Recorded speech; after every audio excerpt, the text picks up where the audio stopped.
हरेक मान्छेको सपना युरोप हुन्छ कि म युरोप जाउँ, पैसा कमाउँ र धनी मान्छे बनौँ। युरोप भनेको एउटा मान्छेको सपना पनि हो, ड्रिम्स होइन। कुनै पनि ड्रिम्स कम्प्लिट गर्न तपाईँको धेरै वर्ष लाग्छ। दुई तरिकाको हुन्छ मान्छे, सेभिङ गर्न सक्ने मान्छे र सेभिङ गर्न नसक्ने मान्छे। अब त्यस्तै अब जुवा तास खेल्ने, अब केटीहरू खेल्ने होइन, अब बियर रक्सी जाँड खाने मान्छेहरूले पैसा सेभिङ गर्न छिटो सकिँदैन। तपाईँको म्याक्सिमम् 5 वर्षभन्दा माथि 10 वर्ष 15 वर्ष 20 वर्ष कुनै पनि देशमा जाओस् तपाईँले स्ट्रगल गऱ्यो भने तपाईँको पैसा अलिक धेरै अब जम्मा हुन्छ। जो मान्छेले अब किरिकिरी सहन सक्छ नि, अब चाउको ख्यान्का टुटु सहन सक्छ नि, त्यो मान्छे जसरी नै अगाडि बढ्न सक्छ है साथीहरू। लासो फ्याबुला साथीहरू, फेरि पनि वेलकम छ मेरो युट्युब च्यानलमा।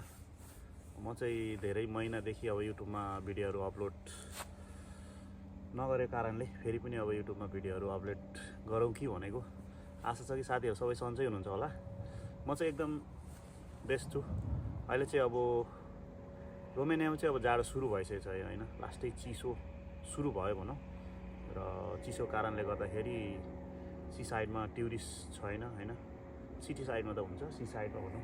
अब सी साइडमा टुरिस्ट आउने भनेकै अब स्विमिङ गर्नलाई हो। रोमेनियामा अब सिजन तपाईँको समर सुरु हुन्छ कि 3 महिना 4 महिना त्यस्तै हुन्छ। र हामी हरेक नेपाली साथीभाइहरू चाहिँ युरोप जाने सोचमा धेरैजना हुनुहुन्छ अहिले प्राय। किनभनेदेखि अब युरोप भनेको अब अलिकति मान्छेको सपना हुन्छ होइन। हरेक मान्छेको सपना युरोप हुन्छ कि म युरोप जाउँ, पैसा कमाउँ र धनी मान्छे बनौँ। र त्यही हो साथीहरू, पैसा कमाउन र धनी मान्छे बन्नको लागि कुनै पनि व्यक्तिले विदेश गएर धेरै वर्ष स्ट्रगल गर्नुपर्ने हुन्छ। तपाईँको 1 वर्ष 2 वर्षको स्ट्रगलले केही पनि हुँदैन। र त्यही हो, म चाहिँ भन्छु कि अब पैसा कमाउन लाखपति बन्नु छ भने मान्छे युरोप नै आउनुपर्छ। हुन त अब सानोतिनो देशमा गएर पनि अब कमाउनेले कमाइरहेछन् होइन। र तर पनि म भन्छु कि अब युरोप भनेको एउटा मान्छेको सपना पनि हो, ड्रिम्स होइन। कुनै पनि ड्रिम्स कम्प्लिट गर्न तपाईँको धेरै वर्ष लाग्छ होइन। हुन त अब रोमेनिया भनौँ, साइप्रस, पोल्यान्ड होइन, अनि क्रोसिया आउनको लागि धेरै ठुलो रकमहरू लिने गर्दछ एजेन्टहरूले। र एजेन्टहरूले अब लिनु पनि पर्यो होइन, बिना पैसा नतिरिकन अब कुनै पनि मान्छेले अब युरोप पठाउँदैन। उनीहरूको कुनै एउटा बिजनेस हो है। र त्यही भन्छु कि अब म चाहिँ हरेक व्यक्तिसँग, हामी गरिब मान्छेसँग पैसा हुँदैन, नेपालमा पैसै हुँदैन, सिधा कुरा हो। 1-2 लाख 3 लाख ब्याङ्कमा हुने भनेको त्यति हो। त्योभन्दा हाई लानै सकिँदैन। कि त अब बिजनेसवालै हुनु पऱ्यो। तपाईँ जब गरेर चाहिँ ब्याङ्क ब्यालेन्स बनाउन गाह्रै छ नेपालको ठाउँमा। किनभनेपछि अब परिवार पाल्नै पऱ्यो, खानु पनि पऱ्यो, घुम्नु पनि पऱ्यो आफ्नै ठाउँमा हो होइन। र त्यही हो, सकेसम्म अब युरोप आउनको लागि हामीले ऋण नै निकालेर आउने हो हरेक व्यक्तिले। मैले पनि ऋणै निकालेर आएको हो। र राम्रो एजेन्टको मार्फत आयो भने तपाईँ ऋण निकाल्नको लागि नडराउनुहोस्। सकेसम्म अब ऋणै गरेर आउने जो पनि। र यहाँ आएर धेरै वर्ष स्ट्रगल गरेर ऋण तिर्नुपर्ने हुन्छ। कुनै पनि अब छोरा मान्छे होस् या छोरी मान्छे होस्, तपाईँको ऋण नतिरुन्जेलसम्म तपाईँको टेन्सन हुन्छ। अब यहाँ आएर पनि राम्रो कम्पनी पऱ्यो भने तपाईँले महिना पछि पैसा सेभिङ गर्न जाने भने तपाईँले अब ऋण छिटै तिर्न सक्नुहुन्छ। पैसा त कमाइन्छ जसले पनि। र सेभिङ गर्ने र नगर्ने त्यो मान्छे दुई तरिकाको हुन्छ मान्छे, सेभिङ गर्न सक्ने मान्छे र सेभिङ गर्न नसक्ने मान्छे। अब त्यस्तै अब जुवा तास खेल्ने, अब केटीहरू खेल्ने होइन, अब बियर रक्सी जाँड खाने मान्छेहरूले पैसा सेभिङ गर्न छिटो सकिँदैन। र अब कुनै पनि नसा नहुने मान्छेले हो भने पैसा सेभिङ गर्न 100% सकिन्छ र ऋण पनि छिटै तिर्न सकिन्छ। र यहाँ आएर पनि अब सपना पुरा हुन्छ भन्ने छैन। हरेक मान्छेको सपना हुन्छ कि म पैसा कमाउँ धेरै। पैसा के को लागि कमाउने त? पैसा कमाउनको लागि चाहिँ अब हुन त आफ्नै लागि हो होइन। र हुन त अब जो पनि छोरा मान्छे होस् छोरी मान्छे होस् विदेश आएपछि पैसा कमाउनु पर्छ, तर आफ्नो लागि होइन, आफ्नो बच्चाहरूको लागि होइन। हुन त आफूलाई पनि काम लाग्छ पछि, र आफ्नो बच्चाहरूको लागि सबभन्दा। अब बाउ आमाले कमाएर आयो भने त अब छोराहरूले पछि खेल्न पाउँछ होइन, पैसा खेल्न पाउने, ठुल्ठुलो गाडी किन्न पाउने, घर किन्न पाउने, त्यही हो होइन। र हरेक मान्छेको सपना पनि हुन्छ कि म गाडी किन्यौँ, एउटा घर होस्, राम्रो परिवार होस्। र विदेशमा आएर पैसा कमाएर मात्रै पनि भएन कि तपाईँको आफ्नो परिवारले साथ सपोर्ट दिने हुनु पऱ्यो।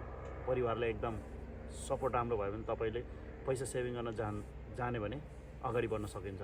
र त्यही हो, रोमेनिया युरोप कुनै कन्ट्रीमा आउँदाखेरि तपाईँले अब 1-2 वर्षमै तपाईँले अब म पैसावाला बन्छु भनेर अब नसोचे हुन्छ। यहाँ आएपछि स्ट्रगल छ, दुःख छ, कष्ट छ होइन। तपाईँको म्याक्सिमम् 5 वर्षभन्दा माथि 10 वर्ष 15 वर्ष 20 वर्ष कुनै पनि देशमा जाओस् तपाईँले स्ट्रगल गऱ्यो भने तपाईँको पैसा अलिक धेरै अब जम्मा हुन्छ होइन। हुन त अब 2-3 वर्षमा पनि हुन्छ, तर त्यति खास तपाईँ पैसावाला बन्न सकिँदैन। र त्यही हो, हुन त अब जागिर गरेर काम गरेर जब गरेर तपाईँ कहिले पनि अब पैसावाला बन्न सक्नुहुन्छ। पैसावाला बन्न त कि त बिजनेसम्यानै भन्नु पऱ्यो। अब बिजनेस गर्नको लागि केही पैसा चाहियो होइन। र त्यही हो, रोमानियामा चाहिँ अब तपाईँको बेसिक स्यालेरी अहिलेको समयमा चाहिँ रोमानियन 3000 तपाईँले कमाउनु सक्नुभयो भने, टक्कै 3000 बचाउन सक्नुभयो भने नेपाली 90-95 हजार तपाईँको बेसिक स्यालेरी भनौँ अहिलेको सिचुएसनमा है। अब पछि फ्युचरमा गएर तपाईँले काम सिकेर तपाईँ आफ्नो ठाउँमा उभिन सक्यो भने, राम्रो पोस्टमा पुगिसक्यो भने पैसा त्योभन्दा पनि राम्रो कमाउन सक्नुहुनेछ। र त्यही हो साथीहरू, म चाहिँ भन्छु कि अब पैसा कमाउनु लागि विदेशै जानुपर्छ। किन अब नेपालमा पनि छनु त छ आफ्नो देशअनुसार। नेपालमा काम गऱ्यो भने तपाईँले 15,000, 20,000, 25,000, 30,000 होइन नर्मल अब जबमा, कि त गभर्मेन्ट जब हो भने तपाईँले 50-60 हजार। त्योभन्दा हाई नो चान्स। जति लाइफमा दुःख गरे पनि कि त अब चोरी डकैती होइन लुटपाटै गर्नु पर्यो होइन। अब विदेश आएर तपाईँले महिनाको लाख सेभिङ गर्न जाने भने तपाईँ कहाँ हो कहाँ नि छिटै तपाईँ लाखपति बन्न सक्नुहुनेछ। अब यहाँ आएर पनि मान्छे सक्सेस हुने नहुने त्यो आफ्नो हातमा हुन्छ। कम्पनी कस्तो पर्छ, अब भनेको जस्तो कम्पनी नपर्ला होइन। र कुनै कुनै मालिक कस्तो हुन्छ, म्यानेजर कस्तो हुन्छ, डिपार्टमेन्टको सिनियर कस्तो हुन्छ, त्यसैले मान्छेले अब कामको एक्सपिरियन्स खोज्छ कि किन यो मान्छेले चाहिँ टिक्न सक्छ गर्न सक्छ भनेर चाहिँ कामको एक्सपिरियन्स खोज्छ क्या। र प्रायः अब हामी नेपालदेखि विदेश जाँदाखेरि तपाईँको बिना एक्सपिरियन्सकै मान्छे आउने गर्दछ। किन अब कुनै नेपालको स्किल यहाँ काम लाग्दैन नि त। हुन त बेसिक नलेज थाहा हुन्छ, यहाँ आएर दुःख गर्नुपर्छ, मान्छे चिन्नुपर्छ होइन। मेन जो मान्छेले अब किरिकिरी सहन सक्छ नि, अब साउको क्याउ सहन सक्छ नि, त्यो मान्छे जसरी नै अगाडि बढ्न सक्छ है साथीहरू। त्यसैले गर्दाखेरि म चाहिँ भन्छु कि साथीहरू थ्याङ्क यू फर वाचिङ। फेरि पनि विदेश आउनुपर्छ।